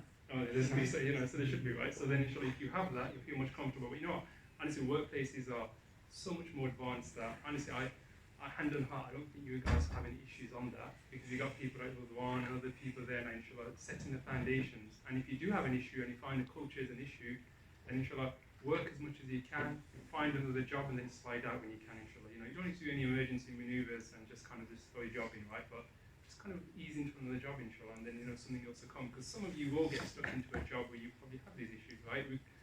Hopefully we're not painting such a rosy picture where you're just going to workplace and salah and that's going to be rolled out for you, right? No chance, right? Most of the time we'll be praying in a cupboard. So be realistic when you walk into the workplace. But for all what I said, I didn't have no issues at all at workplace. People were fantastic, phenomenal, and had a great time there in terms of with the people. So it's inshallah, but do learn about your religion when you get in there. I think with that, let's move on to the next section. Yeah, not much there, 5 minutes, and I think it's quite late right for you guys. And I think the other section is basically, we just want to give just a few thoughts each about basically, we'll start with Idris, about basically your responsibility about giving back to the community, whether you're working, you're studying, you're an entrepreneur, whether you're making millions or you're making billions or you're making nothing, you're signing on, whatever, right? You have a responsibility to the community, and inshallah, we just want to talk about a few words, say a few words about that, inshallah. Idris, that's the community, yeah. Okay, yeah, so being a sound Muslim, yourself as an individual, the family, excelling as an individual. That's the first priority. But the wider community can't be ignored. Community is just a makeup of individuals. That's all a community is. Lots and lots of individuals together. And so, as I mentioned before, the Muslim community is now maturing into the UK environment. We're born here. I was born here. I'm sure everyone here was probably born here as well. And so we have got an identity here in the UK. We have to kind of help our forefathers, our parents, set the foundation. And now they're all passing away. It's now coming on to our generation to take it forward. They built the masajid, they built schools. But now it's our job to take it forward. And if nobody does it, if everyone thinks someone else is going to do it, then nothing will get done. And so everyone should try and take a responsibility within their capacity, what you can offer something back to the benefit of the Muslim community for its advancement. We all got involved, we became friends because we volunteered for an institute called Al-Maghrib Institute, which organised Islamic courses. It doesn't matter what you do, if you're a charity, something that benefits others, and try and carve out some time in your life to give back to others. And if you can do that, I think that's an obligation really on each of us. And depending on all the fields that you go in, there's a whole range of things. Not everyone has to do the same thing. If you're an expert in, I don't know, like Ruz is a tax expert, he offers a master's. So it doesn't matter what field you're in, whatever you become an expert in, just use that to give back to people. And I think that's an important part of an obligation. If you just look at I'll finish off by just saying the companions of the Prophet ﷺ, they're not clones, they're not robots, they weren't all the same type of person. Khalid bin Walid was a warrior, a general. He wasn't a scholar. In Hanafi fiqh, what we're studying is the ordering of companions in terms of their speciality. So in Hanafi fiqh, we give preference to narrations from companions who were known for ilm, who were faqih, who were scholars of fiqh, over companions who weren't so. So the fact that the companions were known for different things, they all contributed to Islam in a different way. And so the companions are a representation of us in the sense there's such a broad spectrum and they all supported Islam in their own way. There was one, like a very effeminate man who didn't really have a beard, and he wouldn't fight in the wars. He would go with the women and children and sit with them, and he wouldn't fight. He was an extremely effeminate man. But the Prophet ﷺ praised him because he used to write. They used to curse the Prophet ﷺ and Islam through their poetry. And this man, for whatever deficiencies people saw in him, he was an expert poet, and the Prophet ﷺ praised him for his defense of the Muslims and the Prophet ﷺ just through his poetry. In the battlefield, useless. There was women who defended the Muslims better than this particular man, but he was not worthless in the eyes of Allah. So everyone has got something to offer, and it's about finding what you can offer and giving it to the Muslim community, because Allah has given everyone a special skill. Allah has chosen every single one of you with something, and if you hold it to yourself, that's a dhulm on the community. You have to give back. And if every single person does that, then our community will be sorted, because we've got every skill that exists in our community, and if every person gives a part of that, every single skill that exists, then we will be much better. So just a few thoughts for you to bear in mind and build that into your life and to your life plan starting now. Those of you involved in the ISoc, so that's where a lot of people start. But don't, when you get married, get stuck in the rat race. Work, family, home, work, family, home. Try and carve some time to give back as well. Inshallah. So I'm just going to say a couple of things on top of that, because I think Chris has said it fantastically well. First is, you shouldn't imitate people, right? I see a lot of things where one brother might come and say, okay, I'm just going to do charity collection, right? 10 brothers following, right? You guys need to basically find out. Sheikh Omar Sulaiman, I'm doing a course now, he answered this question brilliantly, so I'm just going to copy him. So he said, there's two things when it comes to giving back to community, right? He said, firstly, we need to connect with the community and be the best possible version of yourselves, right? You don't imitate anyone. So he said two practical things. He said, firstly, what suits you most? So what quality do you have? Because some of you guys might be warriors, some of you guys might be more on the path of learning knowledge, and some of you guys might be doing X, Y, Z. You've all got individual quality, right? Part of the fact that, with the similarity all of us have is what? The fitrah, right? So apart from that, we're different personalities, right? So find your quality, and then you have the second, which is important, which I thought was fascinating, which is what is the void in the community? Because if everyone runs towards doing collections for charities, what about the homeless? What about the elderly? What about everyone else that needs a need, right? So you guys have to find what you're good at and fill in the void. One question I want to ask you guys, right? I thought it would have been harsh, so it's okay. So it's apart from the Islamic society, are any of you guys part of any other society? Yes. Yeah, put your hands up if you are. Fantastic. And if you're not? For those who are part of society, just shout out, what are you guys part of? You can't say Arab Somali society because it's the same thing. The It's a new society. It's just kind of fantastic. basic tech society. Tech society, History. history. Fantastic. Cybersecurity. Law. Oh, fantastic. Engineering. Fantastic. You know, that's phenomenal. I should tell you why, because this is your community here at university, right? Islamic society, my biggest regret was I never joined anything apart from Islamic society. What a way. Honestly, I loved it, but I wasted my time, because how are we supposed to make an impact when we're not working with these people around us, the Muslims and non-Muslims, right? It's impossible, right? So please don't insulate yourselves. And it's upon the brothers from the Islamic Society, Muhammad, Hamza, right, to ensure that these guys get out and everyone joins another society that's predominantly non-Muslims. Predominantly, right? You know, they're not, we're here to basically, you know, give them that message of Islam. And so honestly, it's upon you guys to get out the prayer room as well. I know it's a beautiful place, but get out, right? Get in there. And Islam Awareness Week, right? If you're not seeing, you're still seeing the same brown faces, it's not working, right? It's not Islam Awareness Week, right? So, you know, I'm not going to cut into it, but, you know, do ensure that this is your community, right? Don't think community, you know, your community is, yes, your community where you live, but this is your community for the next 4 years, and this is where you guys can make the biggest change in trouble. So.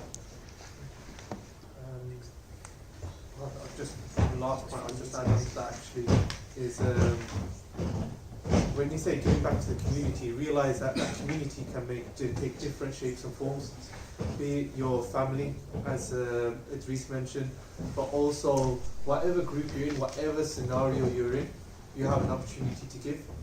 So be it, for example, in the workplace I mentioned, you have an opportunity to give back there. There may be Muslims that don't even pray at all. Actually, just a little kind of gentle reminder, or just reminding someone of Allah subhanahu wa ta'ala, you know, in the right way. Those things can be absolutely huge, life-changing for them. So in whatever way, you have to find a way to suit that environment, that time, that place. That's key. Because not everywhere is just a dawah store. It's not everywhere is for the dawah store. But you have to find the right thing at the right time, in the right place, for the right person. Always tailor it. It's like you probably had lots of people talking to you about careers, but there's probably been one person that has said something that really just resonated with you because he said it in a different way, in a different, you know, manner, a different point. But that's the key, is that you can be reminded so many different times. There'll be one person that just says it in a different way. You have to find that different way for each individual that you interact with. Wonderful. I think the stock has really been beneficial for everyone. I know it has for me at least, especially from Brother Ali, I would say. Yes. Hi. Come on. Come on. Yes. With that, yes. For your advices. Just with regard to what you said about maybe joining another society and things, obviously there's a principle in Sharia where warding off evil takes precedence over bringing about good, and especially in the time we live in, there's a lot of fitna around us, and something as simple as, for example, communicating with an unnatural within a different society, or things such as varying engagements. And when it comes to this religion as well, Iman, especially as a youth, is generally, not to make generalizations, but it is somewhat viewed.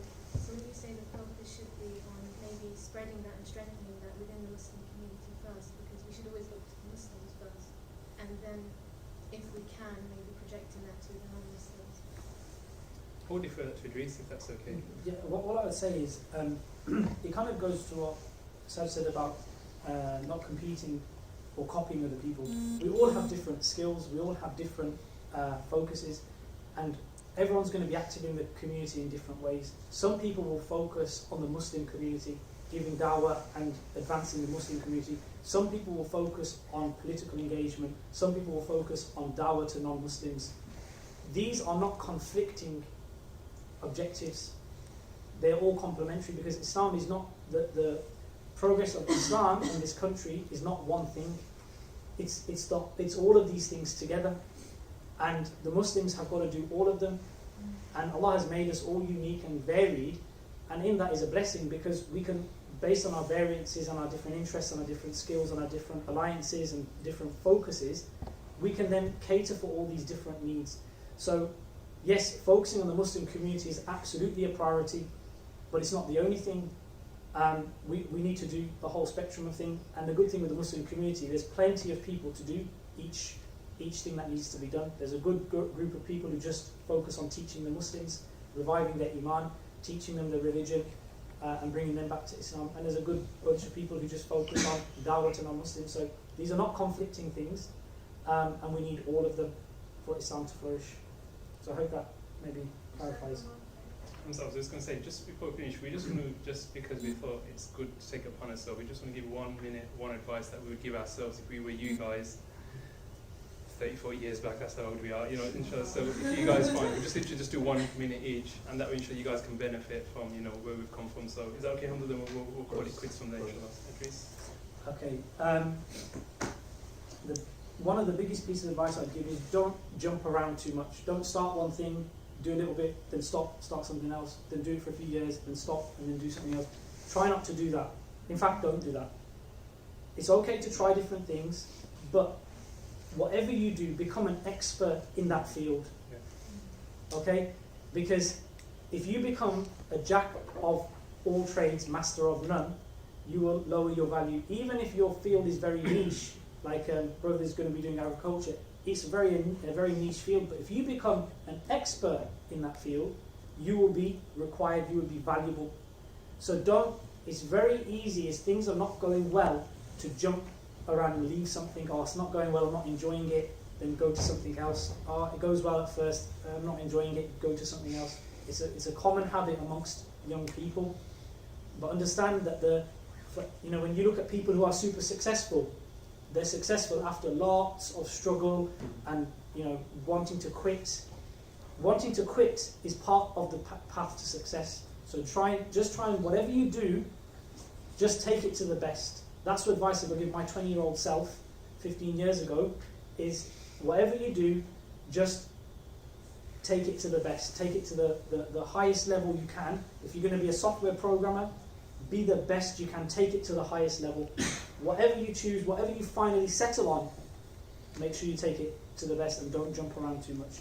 And the other thing is, I wish I started my business properly earlier. I'll be honest, I wish I started it earlier. I dragged my feet a lot. So starting earlier with the business, because business is a learning curve. You're going to make lots of mistakes. So get those mistakes out early, then you can start learning and implementing the corrections earlier. Otherwise, you're just going to make the same mistakes, but just later on in your life. So get those mistakes out of your system early. So I wish I started that earlier. And like I said, just don't jump around from things all the time. Just stay focused and take it to the max in that field. Those are the two advices I would give. Mine's a bit of a strange one. Can I ask how many of you guys here go to sleep before 10 o'clock? No word of a lie. My bedtime, and Allah's my witness, is like between 9:30 and 9:45. So in 45 minutes, I need to be home. Yeah. So, and that's the advice I give myself. At university, I wasted a lot of time, right? And you know what? Allah swears upon time, right? Because of the importance of time. And when we look at the seerah of the Prophet ﷺ, his life, right? He used to sleep after Isha and get up early, right? To catch the blessing and the barakah. And you know what? We really don't give it justice, right? We don't give a lot of things justice, right? But I promise you one thing. If you go to sleep not early, and get up early to catch the blessings of the morning, I'm telling you, your day and your weeks and your years will be full of barakah. You will get through everything you need to. You get time. There's a movement now, basically, where they meditate at like 4 or 5 in the morning. It's just fajr, right? And that's that's what it is. And it's a crying shame, right? They've taken it over, right? Fantastic book, though, called The Morning Miracle, which is what I read. It's everything in the Sunnah, right? But it's by a non-Muslim guy, fantastic book. So my advice to you guys is, and from the perspective of having the business in health and wellness, there's complete evidence to show that lack of sleep can cause a chronic illness and it can cut your lifespan straight down, right? Your body needs sleep, it needs rest, right? And at a young age, we're too kind of confident and we're like, we don't need sleep and this and that. And my advice is to everyone, is sincere advice, is get to sleep early, give your body has a right over you, right? Which is to get a rest. Give it some rest, right? From the talking, from the moving, from the eating, and she'll wake up early. It's very difficult, right? I've not mastered this at all. Get up earlier, a few minutes, half an hour before Fajr. Make dua to Allah for whatever you want. Ask Allah for barakah in the day, and you will see, inshallah, your needs are met, inshallah. So please master your sleep. And it's not for me, this is what Allah has told us, and what Prophet did it. So please do that, inshallah. And hopefully, if we come back in a year's time, you guys have done that, inshallah. We'll all be going to sleep in about half an hour's time, so we can leave early. But inshallah, that's my advice to you guys, master your time. Very, very good advice, mashallah. Quick things from me. Number one is to be you. Allah subhanahu wa ta'ala has created you to be you. You're unique. You're given unique skill sets. SubhanAllah, our firm, they use this firm called Gallup. Have you ever come across Gallup? The poll says Yeah, the strengths. Oh, no, it's okay. And there's a list of 40 something strengths, and they'll list it in order. And they say, SubhanAllah, your ordering is completely different for anyone else. Like the likelihood of finding another person like that is like one in a crazy number. Allah subhanahu wa ta'ala has created you for a reason with all these strengths. Be you. Don't try and be a poor copy of someone else. Trust me when I say that. I tried doing that at the start, and it was the worst thing. I saw it just fall flat on its face. So definitely be you. Read as well. That's the biggest thing I've learned in the last, say, 2 years. I was a person, I was like, man, reading is for, like, Korean, that, I don't do that. I was like, that ain't for me, man. I don't read reading. It's like, that's what them guys do. I was like, nah, man. Actually, sorry. But I was like, yeah, it wasn't for me, because I grew up in the city of Birmingham. Lowe's House. That wasn't what we did. And I realised, actually, SubhanAllah, I know. What I've learnt in reading over the last 2 years has just helped me just take it to another level. You need to learn skills, and you've got two choices. Are you going to learn it by making your own mistakes and through your own experiences? Or are you going to condense everyone else's experiences that are out there in books that are condensed, that you can read through in a few hours, and you get someone else's life experiences that you don't need to wait a whole life of making those kind of lessons that you have to learn yourself. The amount that I've learned in terms of developing my own character, developing my skill set, my mindset. Mindset is key. The amount that it's helped me in developing within my career is phenomenal. I would say you've got to learn about mindset. Seriously, you've got to learn about it. So read. Trust me, you will not realize just how important it is until you actually start doing it. Development books, all those things, not just the kumbaya kind of high five kind of stuff, none of that, but actually skills where you realize this is an area I need to develop. Your mindset, like focus, all those kind of things. Try and go into that and realize, I know we've talked about different career paths here today, different paths that you can take. It doesn't have to be an either or. Like for example, a business, you can be excelling in your career and start a business as well. People do that. And inshallah, maybe I'll be, never know one day, but realize that it's not just a one-all. Keep your options open at all times, but whatever you choose to do, excel. With that, if anyone doesn't have any other questions, then